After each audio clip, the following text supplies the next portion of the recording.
अब बहराइच से खबर है, जहां बहराइच के नानपारा कोतवाली क्षेत्र में पुलिस और गौकशी के आरोपियों के बीच मुठभेड़ हुई। पुलिस ने दोनों आरोपियों को गिरफ्तार कर लिया है। गौकशी के मुख्य आरोपी वसीम और खुदा बख्श बिना नंबर की बाइक से ताजपुर की तरफ जा रहे हैं। इन दोनों ने जुमईपुरवा में गौकशी की घटना को अंजाम दिया था। आरोपियों ने पुलिस पर फायरिंग कर दी। जवाबी कार्रवाई में वसीम के पैर में गोली लगी। भागने की कोशिश कर रहे खुदा बख्श को भी पकड़ लिया गया। मौके से एक 315 बोर का तमंचा और कारतूस बरामद हुआ है। घायल वसीम को पहले स्थानीय स्वास्थ्य केंद्र ले जाया गया। घायल वसीम को उपचार के बाद जिला चिकित्सालय रेफर कर दिया, जबकि दूसरे को जेल भेजने की तैयारी चल रही है।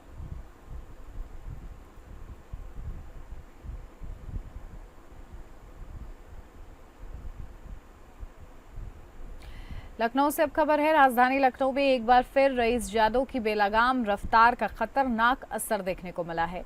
जहां शनिवार शाम को तेज रफ्तार थार ने एक ई रिक्शा को पीछे से टक्कर मार दी, जिससे उसमें सवार 8 लोग गंभीर रूप से घायल हो गए। हादसा लखनऊ के कैंट इलाके के बनिया चौराहे के पास हुआ, जहां के बाद सभी घायलों को आनन फानन में अस्पताल भेजा गया। इस हादसे में 2 लोगों की मौत हो गई है, जबकि बाकी 6 लोगों को ट्रॉमा सेंटर में इलाज के लिए रेफर किया गया है। बताया जा रहा है कि थार सवार युवक नशे में था। लखनऊ पुलिस ने इस घटना को लेकर कड़ी कार्रवाई की बात कही है। उन्होंने अपील की है कि वाहन चलाते समय लोग सावधानी बरतें और नियमों का पालन करें, ताकि ऐसे हादसों से बचा जा सके। पुलिस ने यह भी बताया कि मृतकों के परिजनों को सूचना दे दी गई है और कानूनी प्रक्रिया जारी है।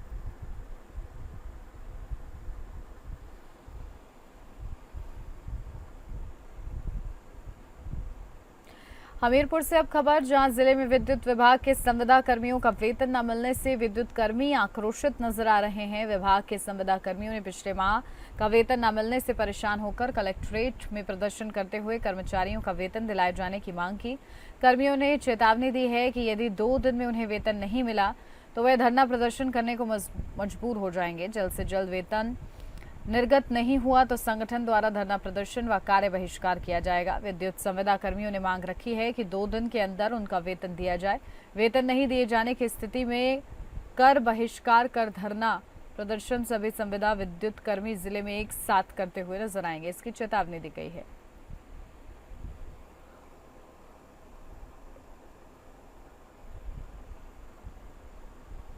कानपुर से अब खबर है, जहां कानपुर के नरवल में घरेलू विवाद के बाद 2 भाइयों में मारपीट होने लगी। देखते ही देखते नाबालिग छोटे भाई ने घर में रखे बाके से बड़े भाई की गर्दन पर वार कर दिया। घायल होकर युवक मौके पर ही गिर गया और उसकी मौत हो गई। बताया जा रहा है हत्यारोपित मौके से फरार हो गया है। पुलिस मौके पर पहुंचकर जांच कर रही है। फॉरेंसिक टीम ने घटनास्थल से साक्ष्य जुटाए हैं। पुलिस पिता की तहरीर पर हत्यारोपित के खिलाफ मुकदमा दर्ज कर पुलिस उस आरोपी की तलाश में जुटी हुई है।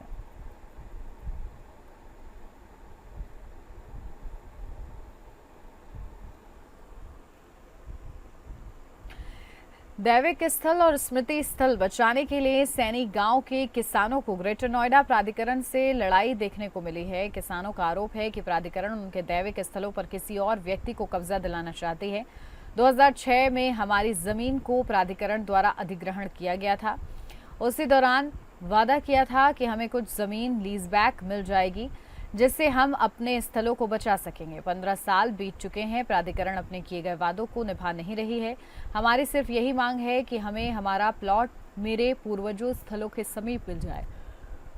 किसानों ने कहा है कि अब ग्रेटर नोएडा प्राधिकरण तानाशाही कर रही है। मेरे पूर्वजों के स्थलों को तोड़फोड़ कर किसी दूसरे व्यक्ति को कब्जा दिलाना चाहती है। प्राधिकरण भारी पुलिस फोर्स के साथ सैनी गांव में पहुंची थी, लेकिन जब वहां पर मौजूद गांव के लोग और महिलाओं ने इसका विरोध किया तो प्राधिकरण दबे पांव बिना कार्रवाई के वापस आना पड़ा।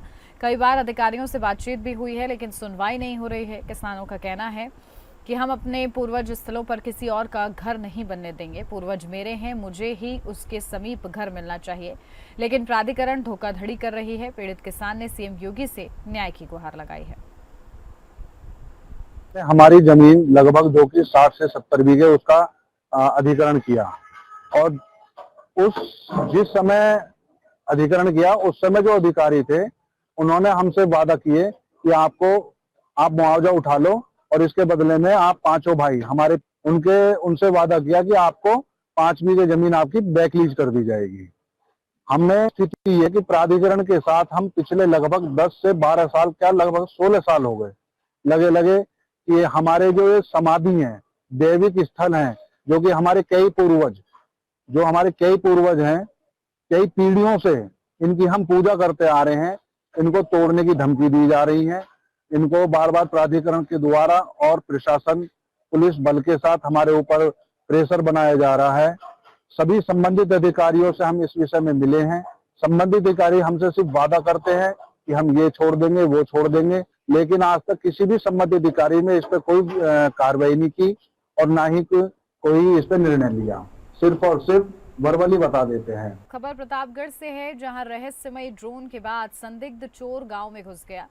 ग्रामीणों ने चोर को रस्सी में बांधकर जमकर पिटाई की। चोर को रस्सी से बांधकर पीटने का वीडियो सोशल मीडिया पर जमकर वायरल हो रहा है। मौके पर पहुंची पुलिस ने चोर को गिरफ्तार कर कार्रवाई शुरू कर दी है। जिले में इन दोनों रहस्यमयी ड्रोन और संदिग्ध चोरों की वजह से लोग में दहशत बनी हुई है। पिछले एक सप्ताह से दर्जनों घरों में चोरी से ग्रामीणों में भय बना हुआ है।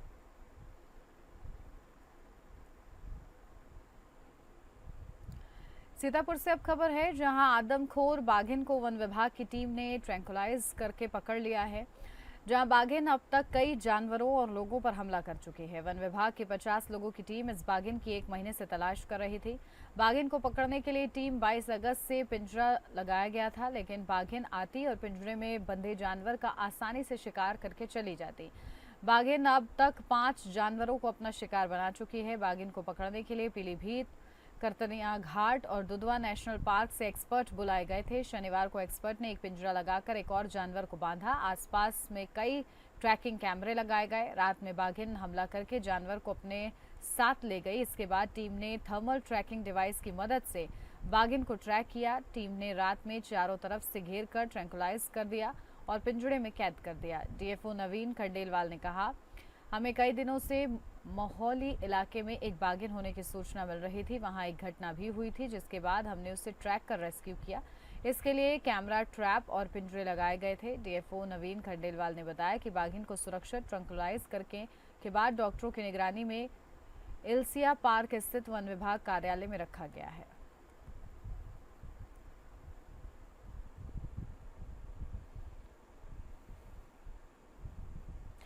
मां दुर्गा को समर्पित 9 दिन का पर्व शारदीय नवरात्र कल यानी कि 22 सितंबर सोमवार से शुरू हो रहे हैं, जिसको लेकर जौनपुर के चौकिया धाम में मां दुर्गा के 9 दिनों को लेकर विशेष तैयारियां की गई हैं। धाम में शारदीय नवरात्र को लेकर सुरक्षा व्यवस्था चुस्त और दुरुस्त की गई है।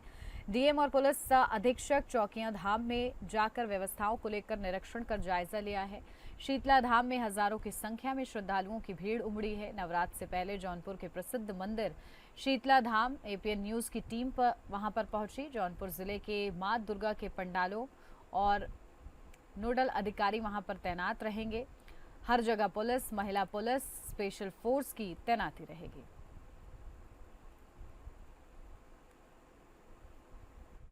इस समय हम चौकिया धाम में हैं और यहाँ पर जो है कल से नवरात्र चालू हो रहे हैं। ऐसे में शारदीय नवरात्र को लेकर जो है यहाँ के मंदिर परिसर में किस तरह से भक्तों का यहाँ पर हुजूम लगेगा। कल जिस तरह से आज हमारे बीच यहाँ के चौकिया धाम महंत जी हैं, कल से शारदीय नवरात्र है, तो क्या कहना चाहेंगे, किस तरह से यहाँ पर भक्तों का हुजूम लगेगा और क्या क्या तैयारियां हैं आपके द्वारा और यहाँ पर मंदिर प्रशासन के द्वारा? अब जहाँ तक तैयारियों का बात कर रहे हैं, तैयारी लगभग मंदिर परिवार की तरफ से पूर्ण है। शासन प्रशासन की व्यवस्था यहाँ बहुत अच्छी रहती है और दर्शनार्थियों का जो भीड़ है इस नवरात्र में लगभग 2 साल से दर्शनार्थियों की संख्या चौकिया धाम में बहुत बढ़ी हुई है। अगर बात करें तो सुरक्षा व्यवस्था की अगर बात करें, यहाँ पर जिस तरह से कितने भक्तों का हुजूम जिस तरह से लगेगा और यहाँ पर जो है कि लगातार सीसीटीवी कैमरे से निगरानी की जा रही है, उसको लेकर क्या कहना चाहेंगे? देखिए, सुरक्षा व्यवस्था की जहाँ तक आप बात कर रहे हैं उसमें तो पूछना ही नहीं। इधर 2-3 साल से ऐसे नवरात्र जा रहे हैं कि कभी कोई जरा सा भी आज तक उसमें लेकिन नहीं लग पाया कि किसी का पर्स चोरी हो गया या किसी का चैन कटा हो। तो प्रशासन की इधर 2-3 साल से व्यवस्था बहुत अच्छी है। आप देख सकते हैं आज हमारे बीच चौकिया धाम के महंत ने जिस तरह से कल के नवरात्र को लेकर, शारदीय नवरात्र को लेकर जिला प्रशासन और यहाँ के मंदिर परिवार लगातार मुस्तैद है। जिस तरह से यहाँ की भक्तों की तादाद, जनसंख्या इतनी बढ़ती जा रही है, उसको लेकर जो है हर तरह से सीसीटीवी कैमरे के सुरक्षा व्यवस्था के कड़े इंतजाम किए गए हैं। जौनपुर से पंकज, एपीएन न्यूज के लिए।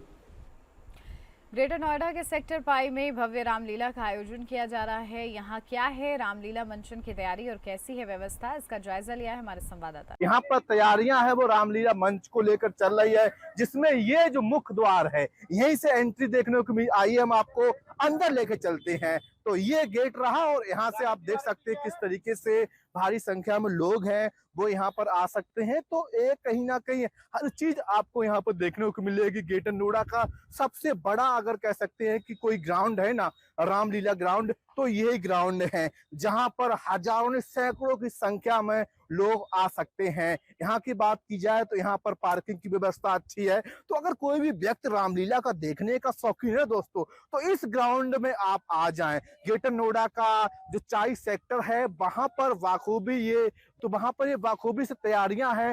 राम का मंच है वो तैयार किया जा रहा है। और यहाँ की बात की जाए तो आप देख सकते हैं कि कुर्सियां हैं वो पड़ी हुई हैं। और मंच की तस्वीर की बात की जाए तो आपको सामने को मंच है वो आपको नजर आ रहा होगा, दिखाई दे रहा होगा। तो एक ऐतिहासिक रामलीला मंच है वो ग्रेटर नोएडा में तैयार हो रहा है, जहां पर हजारों ने सैकड़ों की संख्या में लोग आएंगे। कुर्सियों की बात की जाए तो यहाँ पर बैठने की व्यवस्था है वो काफी की गई। तो एक कह सकते हैं कि पल होता ना दशहरे का पल, तो उस पल को लोग देखने के लिए बाखूब भी यहाँ पर बहुत ही भारी संख्या में लोग हैं वो यहाँ पर आ रहे हैं, जहां पर हर कोई आ सकता है। निःशुल्क एंट्री है, कोई भी फीस नहीं है। और यहाँ पर राम के हर चरित्र के बारे में, राम के क्या क्या हुआ था उस दौरान, सीता को लेकर, रावण को लेकर, हर चीज आपको यहाँ पर देखने को मिलेगी। और खास तौर से अगर आप किसी फैमिली के साथ आ रहे हो, अगर आपके बच्चे हैं, उसके लिए यहाँ पर जो खेलने के जो उपकरण होते हैं मेले के प्रकार का, वो भी आपको देखने में देख सकते हैं। बच्चे यहाँ पर आ सकते हैं, एंजॉय कर सकते हैं, खेल सकते हैं। तो एक रामलीला में आपको सब कुछ आपको देखने को मिलेगा यहाँ पर। तो आना ना भूलिए। यानी कि 23 सितंबर से ये रामलीला है वो यहाँ शुरुआत हो रही, उसके बाद 2 अक्टूबर को ये महा रामलीला का आयोजन है वो चलेगा। नमस्कार। और इसी के साथ इस बुलेटिन में बस इतना ही। नमस्कार।